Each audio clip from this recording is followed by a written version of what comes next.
புதுச்சேரி முன்னாள் முதல்வர் காங்கிரஸ் கட்சியின் மூத்த தலைவர் திரு நாராயணசாமி இணைப்பில் இருக்கார். சார் வணக்கம். வணக்கங்க. ஈரோடு கிழக்கு காங்கிரஸ் சட்டமன்ற உறுப்பினர் திரு EVKS இளங்கோவன் மரணமடைந்திருக்கிறார். உங்களுக்கும் அவருக்குமான தனிப்பட்ட நட்பு குறித்து நீங்கள் பகிர்ந்து கொள்ளுங்கள். திரு இளங்கோவன் அவர்கள்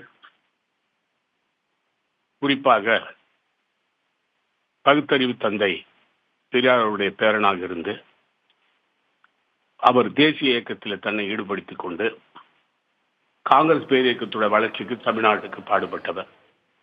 அவர் தமிழ்நாடு காங்கிரஸ் கமிட்டியின் தலைவராக, மத்திய அமைச்சராக, சட்டமன்றத்திலே கூட சட்டமன்ற உறுப்பினராக இருந்து மிக சிறப்பான பணியை செய்திருக்கிறார். தமிழ்நாட்டு மக்களுக்கு திரு இளங்கோவன் அவர்களுடைய பங்கு மிகப்பெரிய பங்கு.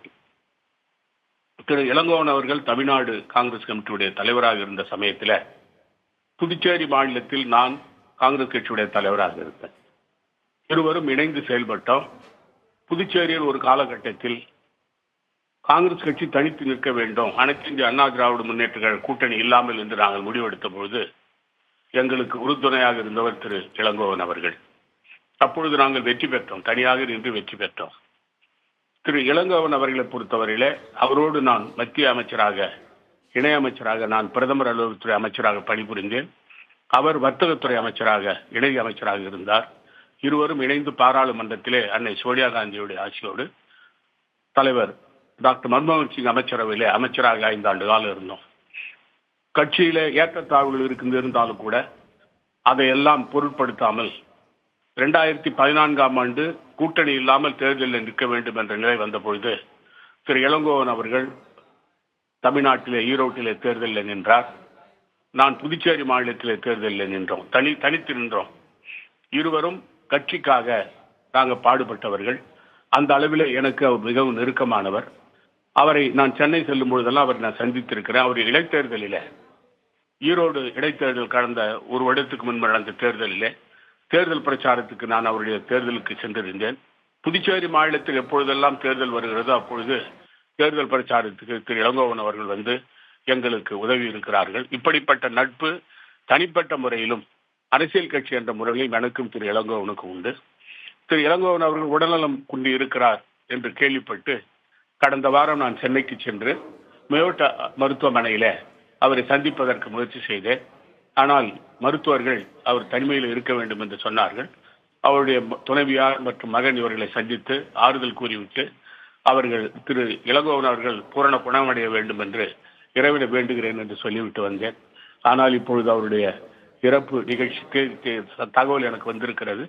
இது ஒரு மிகவும் துக்கமான செயல். தமிழ்நாடு காங்கிரஸ் கமிட்டி ஒரு மிகப்பெரிய தலைவரை, காங்கிரஸ் கட்சியுடைய தூணாக இருந்த தலைவரை, மூத்த தலைவரை இழந்திருக்கிறது. இந்த திரு இளங்கோவன் அவருடைய இழப்பு காங்கிரஸ் கட்சிக்கு மிகப்பெரிய இழப்பு. அவருடைய ஆன்மா சாந்தி அடைய இறைவனை வேண்டுகிறேன். தமிழ்நாடு காங்கிரஸ் கமிட்டியின் தலைவராக 2 முறை பதவி வகித்தவர் திரு EVKS இளங்கோவன். கிட்டத்தட்ட 50 ஆண்டுகளுக்கு மேலாக திராவிட கட்சிகள் தமிழ்நாட்டில் ஆட்சி பொறுப்பில் இருக்கிறாங்க. காங்கிரஸ் கட்சியை இங்கே வளர்க்கணும் அப்படின்ற முனைப்போடு செயல்பட்டவர் திரு EVKS இளங்கோவன்.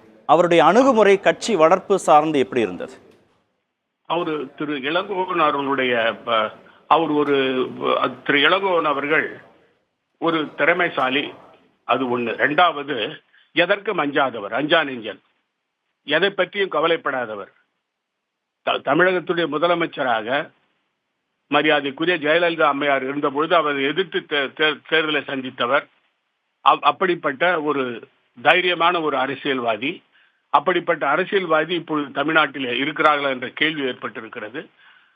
தன்னுடைய மனதில் பட்டதை வெளிப்படையாக கூறுகின்றவர்.